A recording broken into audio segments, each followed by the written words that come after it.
We had a little fun making this guy move along the path and then making his mouth open with a morph influence. I'm going to close that out and close the scene. And let's save it so you can open it up. And I'm going to go back to Snake 8. And that is our snake before we actually added the spline effector. Shift A, fit it to view. Let's save this again now. Save as, and this will be Snake Transform Deform. Alright, so now we added a morph influence a few videos ago. I used it in the last video to open and close the snake mouth. You can see it right here. And you can mix that with other deformations if you want. Now remember, this morph, we just selected those polygons and we opened them up. We created a morph target, we opened it, and we assigned it to the snake. You can make him bulge. So let's say you had the shape of a of a lizard or something, or a rat. I guess it would be more of a mouse or a rat that the snake actually ate. You can actually deform that shape inside the snake body and then play with that morph influence to actually make it expand and look like he's swallowing it. And same idea, you're just taking those polygons and moving them, and then you're morphing them over time. All we're doing here on this one is just opening his mouth, but the same idea, the same technique applies. The morph is just a change in the position of points. So I'm going to right click and delete this morph just for now to keep things clean. And what I want to do, control space to the front view, actually to the side view, if I can get it. Let's try our left view here. Did I not do that right? There it is. There's our front view. And we only opened his bottom jaw with the morph. Well, what if I wanted a little more manual control? What if I was going to make him talk and I had to, maybe the slider with the morph's a little more difficult? Well, we can use something called a transform effector, and it's right here, apply mesh deformer. We've been working with deformers in this chapter. So what I'm going to do is just get to a wireframe, and I'm going to select the snake body. We're going to be in polygon mode, and with the right mouse, I'm just going to select the polygons right there. Okay, that's what I want to affect. Now I can rotate them,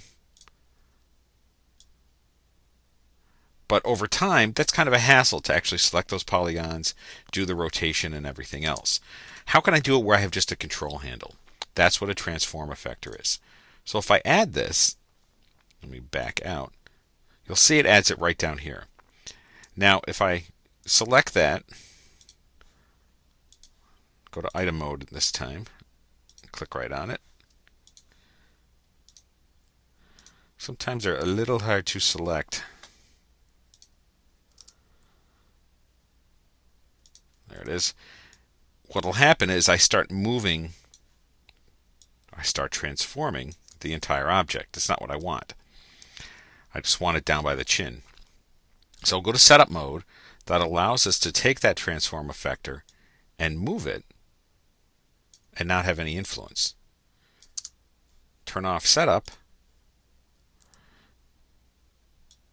Well, it still moves the whole thing. Well, how can we control just an area? Well, that's where a weight map comes in. Now what a weight map does is it defines an area of influence. So I'm going to right click and delete this, and we don't want this general influence either. We're going to delete that.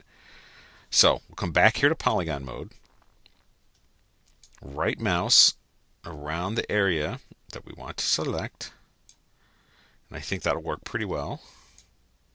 So we get a little bit more up in here. Let's do a little bit of his neck. Why not? But I don't want to get the chin and stuff down here. We're going to save that for the bottom jaw. Alright, so that is the area, and I did it in wireframe mode just to make sure that everything is selected. The teeth, the eyes, everything all the way through. Okay? And actually we can stay in perspective mode. So again, we're in the animate tab, we're under deformers. Beneath that is a tab called weighting. Now with a weight, we can actually paint them on. Now what a weight map does, it creates an area around the vertex, around those points, that we can determine for a number of different things, whether it's texturing or fall-offs or, in this case, transforms. Well, I'm going to do it simply just by hitting adjust weights, and I'm just going to click and drag, and you can actually see that weight deforming there. You see the neck? So if you really want to see it, come down here to Advanced OpenGL. Actually, I want to go to Vertex Map. But even though I see that changing, I don't see any red like I should. Red means the weight map's 100%. Blue means it's not. It's cool. It's kind of like an edge weight, where we can sharpen or decrease or smooth. Well, in order to apply this, we actually need a weight map. Just the way we needed a morph map, we need a weight map. So that's right here. So we're going to hit new, and we're going to call this head weight. Click OK. Now when we come to adjust weights, we get all these numbers, these values. We're at 0%. When we click and drag, we're 100%. And there's that red I'm looking for with a nice fall off into the neck. And what does that do? Well, what that means is that area is one specific influence. It's the head weight influence. And let's say I don't really like the neck being that much. Well, what's great with these new tools in 601 is I can come to erase, right mouse to create a brush size, and I can just kind of click and erase some of that. Or maybe I want it. We'll paint it in. Just choose paint. You can actually paint some of that in. And you could have painted this all together too. That's another option. I just liked using adjust weights because I know it got everything that I selected 100%. It might be hard to see, so if you go to Advanced OpenGL, we can see our textures on there. Another new feature in 601, if you press O for your options, is Show Weight Maps. And now you can see your weight maps in your OpenGL selection, which is really nice.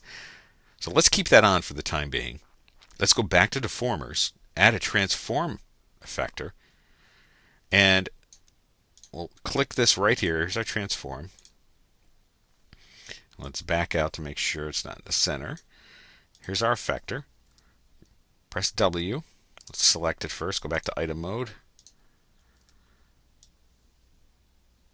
Well, it's kind of working, but not entirely. So, to Setup Mode we go.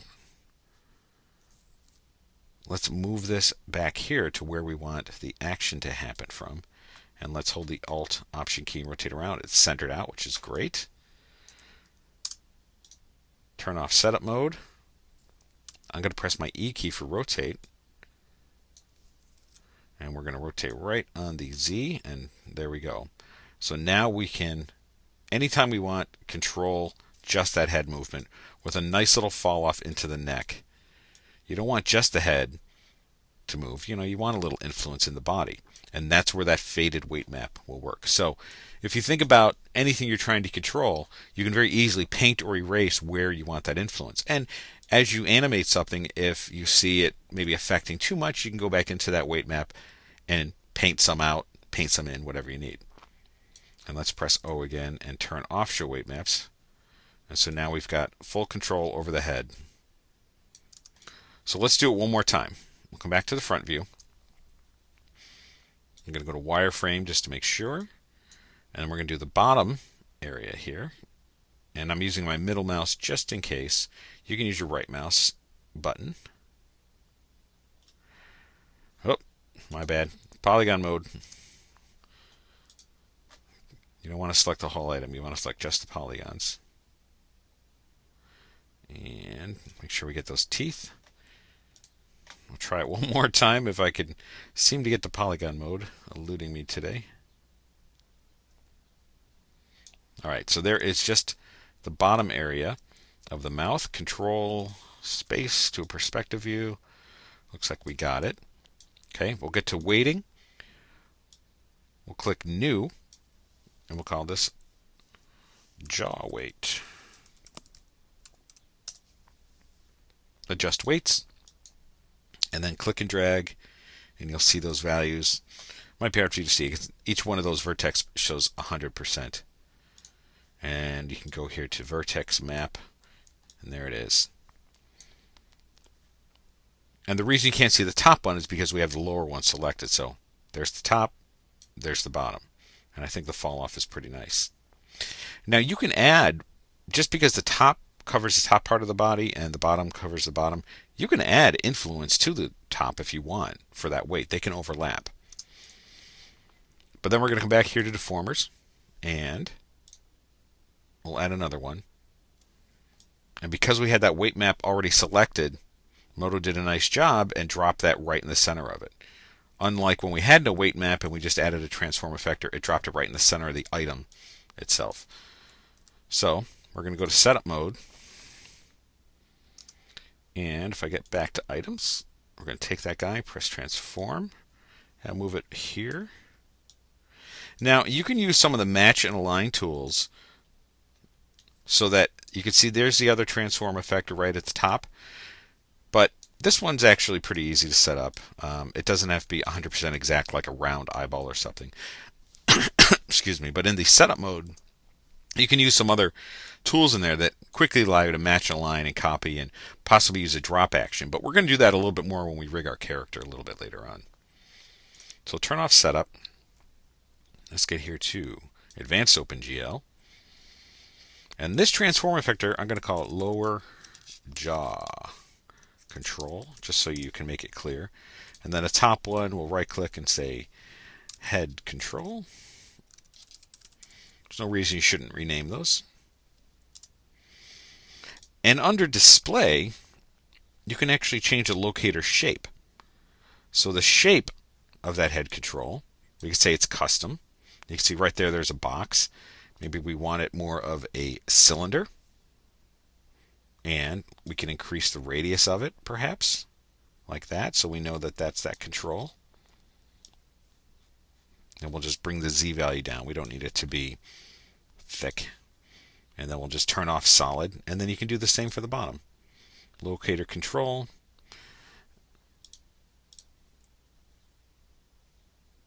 Let's add a custom shape. And we want this also to be a cylinder. Not solid. And that will make things a lot easier to select. So then anytime we want, we can go in and grab those. So let's see how that works. So we'll come down here, click on the ring, choose rotate, and here's the lower jaw. Now it looks like I got a little too much influence going on the top of the mouth, right? Take the head, open it up. Now he's got to eat a snake. And you can even pull that. So use your transform so that he really has to widen to, swallow up a big huge rat or something like that. Which, to be honest, I've actually seen snakes do that. That's gross. Okay. Real quickly, let's just fix that. So I'm going to go here to vertex map. I think it's a little bit cleaner for right now. This bottom weight, we'll come down here to weighting. Jaw weight. You can say adjust weights or isolate weights, but I think really just we'll erase. That's probably the simplest way. Right mouse for the brush, and let's just kind of click that. Now we don't want to erase that much, so let's go back here to paint and make this smaller. And let's just paint in just a little bit. Give it a second here to catch up. I'm also going to save my scene at this point, just in case.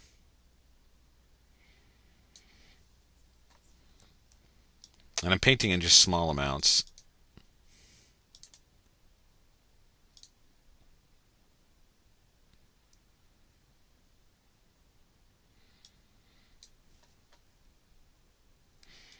And then let's rotate around. And so I can erase inside there and then do the other end here. Let's just see if we can erase it there a little bit. And it erases a little bit too much. Probably should change the properties on that. But let's just paint it back in. Because that 100% weight is probably a little too much for the back of the jaw. We want it to fade off just a little bit. All right, so let's jump out of here. Kind of get the idea. Go to Advanced OpenGL. We'll click on this guy, hit rotate. And now we get a little less influence up on the top. And I actually might even want to close his mouth, so I'll take the whole area and pull it. And then we can rotate. And remember that this, I'm just rotating on the Z. You can actually, if you want. Okay, so the weight maps actually, they used to be kind of scary to use, a little hard to set up sometimes, but they're really very easy, especially with this weighting tab. And you've got a lot more controls, just like you do with the painting. You've got your brush tips, you've got nozzles and inks and everything else. If you jump over your deformers here, you can see that you've got a jaw weight all set up here with your, you got an influence for the head and the jaw that we call jaw weight and head weight. And that's automatically added in there because of the way we just set it up. So Modo does that for us just to make those deformers in there. But as you notice, when I take one of these items here, let's take a look like this, select this locator. Even though I adjusted those weights, there's still some influence somewhere that I might not want. Not that much. What you can do is you can actually balance those and blend them as one. So that way it doesn't pull too much. I think it looks okay, but if you had that or if it was pulling a little too much together, what you can do is under the Deformers tab, there's a normalizing folder. So I'm just going to select all of these and hit normalizing folder. And it contains all those.